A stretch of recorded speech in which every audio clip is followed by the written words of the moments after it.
Hello friends, welcome back on Sahil study techniques. So friends, कल हमने introduction of computer और function computer के पढ़े थे। आई होप आपको ये सब समझ आ गया होगा। तो नेक्स्ट आज हम पढ़ेंगे फीचर्स ऑफ कंप्यूटर। फीचर्स हम जल्दी जल्दी पढ़ेंगे, इसमें ज़्यादा इंपॉर्टेंट नहीं है, बट फिर भी मैं आपको थोड़ा सा पढ़ाऊँगी। तो नेक्स्ट इसमें जो हिस्ट्री ऑफ कंप्यूटर है वो इंपॉर्टेंट है, उसमें काफ़ी क्वेश्चन कभी कभी आ जाते हैं। ठीक है, so first feature is speed. The computer can process data very fast at the rate of millions of instruction per second. As you all know that कि कंप्यूटर की स्पीड बहुत ज़्यादा होती है।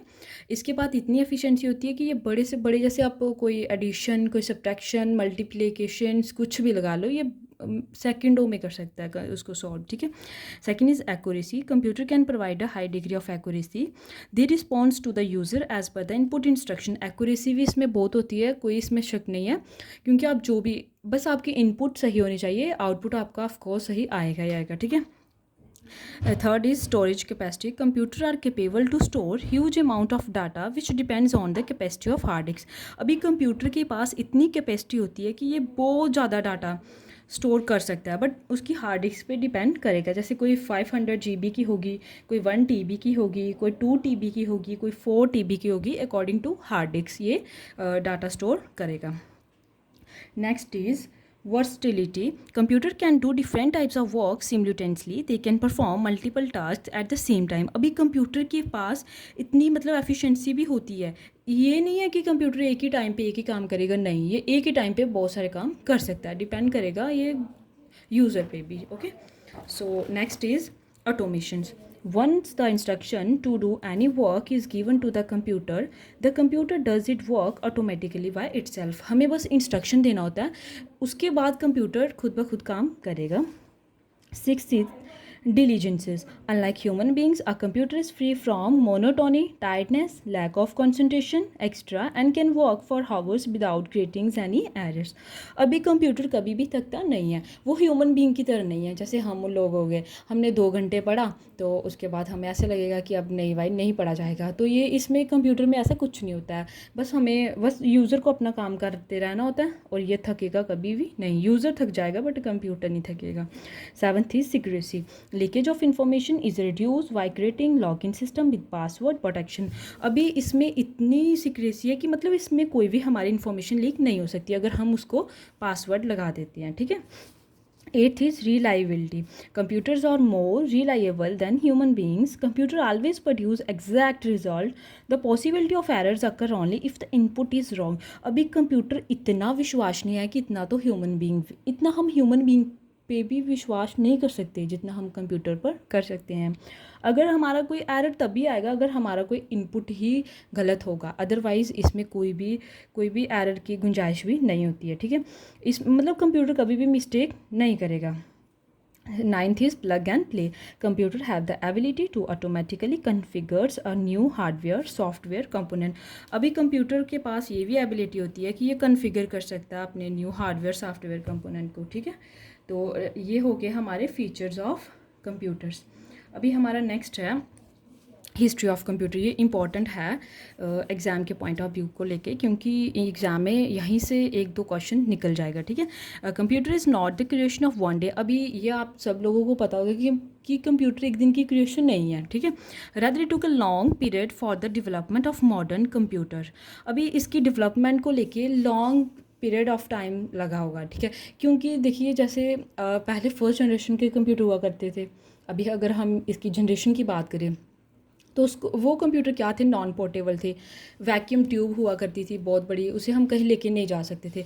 बट अगर फिफ्थ जनरेशन की बात करें तो उसमें क्या हो गया, लैपटॉप, ठीक है, पाम टॉप, टैबलेट्स, कितनी चीज़ें आ गई हैं जिसे हम कैरी भी कर सकते हैं, वो पोर्टेबल हैं। ठीक है। तो इसमें आपको मैं इंपॉर्टेंट ही करवाऊँगी क्योंकि बीच में कुछ इंपॉर्टेंट नहीं है। सबसे पहले इन्वेंशन, इसमें invention, inventor and application important है। कैरेक्टरिस्टिक्स हम मेन ही याद रखेंगे, पूरा याद करने की ज़रूरत नहीं है। सबसे पहले अवैकस 1602 में इसका इन्वेंशन हुआ था। इसके इन्वेंटर चाइना में हुआ था इसका इन्वेंट। तो इसके करैक्टरिस्टिक्स क्या है, सबसे पहले फर्स्ट मैकेनिकल कैलकुलेटिंग डिवाइस, ठीक है, सबसे इंपॉर्टेंट ये है, ये आप याद रखना क्योंकि ये कभी कभी एग्जाम में आ जाता है। और ये दोनों कि फर्स्ट इसकी एप्लीकेशन क्या है कि use for addition and subtraction operation, ठीक है, ये एडिशन और सब्ट्रैक्शन ऑपरेशन के लिए यूज़ होता है। और सेकेंड है calculation of square roots can also be performed, और स्क्वायर रूट की कैलकुलेशन भी परफॉर्म होती है।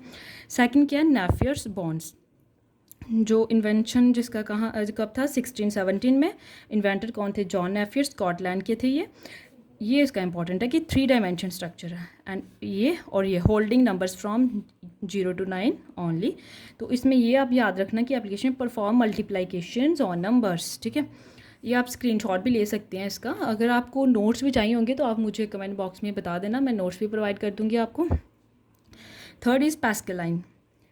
पैस्कलाइन इसके जो इन्वेंटर हैं वो हैं ब्लेज पास्कल्स, फ्रांस के थे ये इंपॉर्टेंट है, ठीक है, फर्स्ट मैकेनिकल एडिंग मशीन, ठीक है, और इसमें ये performs addition and subtraction of 2 numbers, आप यही याद रखना इसमें। नेक्स्ट क्या है इसमें, jacquard looms 1801, Joseph Marie Jacquard, France के थे, इसमें ये used punch card for the sequence of operations and simplify the process of textile, ये इंपॉर्टेंट है इसमें। आगे ये तो बहुत इंपॉर्टेंट है, एग्जाम में आ भी गया है और नेक्स्ट भी आ सकता है। एनालिटिकल इंजन 1837, ये डेट भी आपको याद रखनी है, ये डेट भी बहुत इंपॉर्टेंट है, ये भी आपको याद रखनी है। चार्ल्स बैबेज इसके इन्वेंटर थे, चार्ल्स बैबेज को फादर ऑफ कंप्यूटर बोला जाता है, ये भी बहुत इंपॉर्टेंट क्वेश्चन है, जैसे एमटीएस में आपका सीधा यही क्वेश्चन पूछ लेते हैं, father of computer, who is the father of computer, that Charles Babbage, okay. तो इसमें ये इंपॉर्टेंट है, फर्स्ट जनरल पर्पस कंप्यूटर था। स्टोर प्रोग्राम्स, ये प्रोग्राम किस फॉर्म में स्टोर करता है, पैक्स की फॉर्म में, और उसको हम क्या बोलते हैं, बैरल्स, ठीक है, ये इसमें याद रखने की ज़रूरत नहीं है। तो नेक्स्ट हमारा आ जाएगा टैबुलेटिंग मशीन, ये 1890 में इन्वेंशन हुआ था, इन्वेंटर इसके हरमन हॉलरिथ अमेरिका के थे। तो इसमें आप ये याद रखना, it was a first electromechanical machine design to process the data for census in 1890, okay. तो ये भी इतना इंपॉर्टेंट नहीं है, जिसे मैं टिक मार्क करूँगी, ये भी इंपॉर्टेंट नहीं है। ये ENIAC 1964 में इसके जो इन्वेंटर थे वो थे JP एक्रिट एंड JW मॉचली, अमेरिका के थे। It is a combination of 20 accumulators, this is important. First electronical digital computer, this is also important, okay. ये हाँ, यूज़ फॉर, इसे इस्तेमाल किसके लिए किया गया था, वेदर प्रेडिक्शन के लिए, एटॉमिक एनर्जी के लिए, कैलकुलेशंस के लिए, और बाकी भी अदर साइंटिफिक पर्पस के लिए, ठीक है। तो देन एडसैक 1949 इन्वेंशन, इन्वेंटर इसके जॉन वन न्यूमैन थे, अमेरिका के रहने वाले थे ये। It was the first computer which provide storage capacity, very important कि सबसे फर्स्ट कंप्यूटर कौन सा था जिसमें स्टोरेज कैपेसिटी जिसमें प्रोवाइड की गई थी, तो वो था EDSAC, okay. Capable of storing instruction and data in memory, आप ये याद रखेंगे इसमें, ठीक है। देन ये यूनिवैक, ये इंपॉर्टेंट बहुत है, ये एडसैक, यूनिवैक, ओके, ये 3 ही, नेक्स्ट आप मत करो। अभी नेक्स्ट ये है UNIVACs, J Presper's Eckert and John Mauchly's, America के थे ये। First general purpose electronic computer with large amount of input and output and used for magnetic tapes as a input and output, ये आपको याद रखना ही पड़ेगा क्योंकि ये बहुत इंपॉर्टेंट है। कभी कभी इसकी वो फुल फॉर्म पूछ लेते हैं, जैसे यूनिवैक की, एडसैक की, NI की, ठीक है।